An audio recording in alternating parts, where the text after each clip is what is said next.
আসসালামু আলাইকুম। আমন্ত্রণ জানাচ্ছি আমার কথা শুনবার জন্য।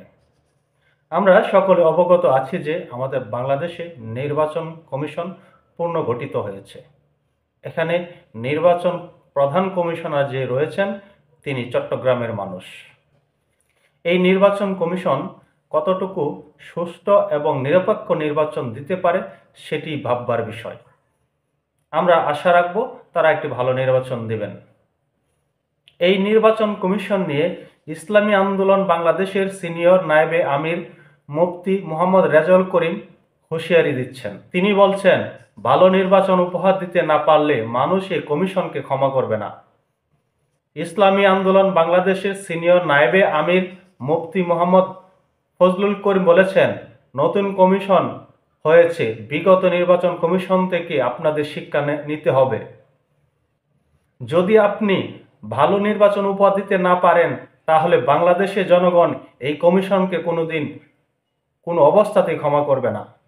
বাংলাদেশের জনগণ নির্দলীয় গ্রহণযোগ্য এক নির্বাচন চায়, যে নির্বাচনে মানুষ তার ভোটাধিকার প্রয়োগ করতে পারবেন।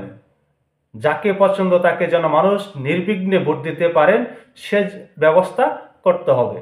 তিনি নির্বাচন কমিশনকে আহ্বানটি করেছেন। শুক্রবার 22 নভেম্বর বিকেল 5:30টায় ভোলা সরকারি উচ্চ বিদ্যালয় মাঠে ইসলামী আন্দোলন ভোলা জেলা উত্তরের আয়োজিত এক গণসমাবেশে প্রধান অতিথির বক্তব্যে তিনি এসব কথা বলেন। তিনি আরও বলেন, দেশের সাবেক ক্ষমতাসীন রাজনৈতিক দলগুলোর উদ্দেশ্যে ফজলুল করিম বলেন, এই জালেম, খুনি, ডাকাত ও লুটেরা আবারও ক্ষমতা আসার চক্রান্ত করছে, তাই জনগণকে ঐক্যবদ্ধ হওয়ার আহ্বান জানাচ্ছেন। মোদ্দা কথা হলো, এখানে যে নতুন নির্বাচন কমিশনটি হয়েছে তার কাছে জনগণের এবং রাজনৈতিক দলের ব্যাপক চাওয়া পাওয়া রয়েছে, যেন একটি নিরপেক্ষ নির্দলীয় নির্বাচন ব্যবস্থা পরিচালিত হয়, বাংলাদেশের জন্য একটি সুন্দর সুষ্ঠু নিরপেক্ষ নির্বাচন হয়। এই নির্বাচন কমিশন কতটুকু করতে পারবে সেটি সময় বলে দেবে। এই নির্বাচন কমিশন নিয়ে আমরা সকলেই আশাবাদী, একটি নিরপেক্ষ নির্বাচন দিয়ে একটি নতুন নজির সৃষ্টি করবেন বাংলাদেশে। সেই প্রত্যাশা ব্যক্ত করেই এখানেই বিদায় নিচ্ছি। আল্লাহ হাফেজ।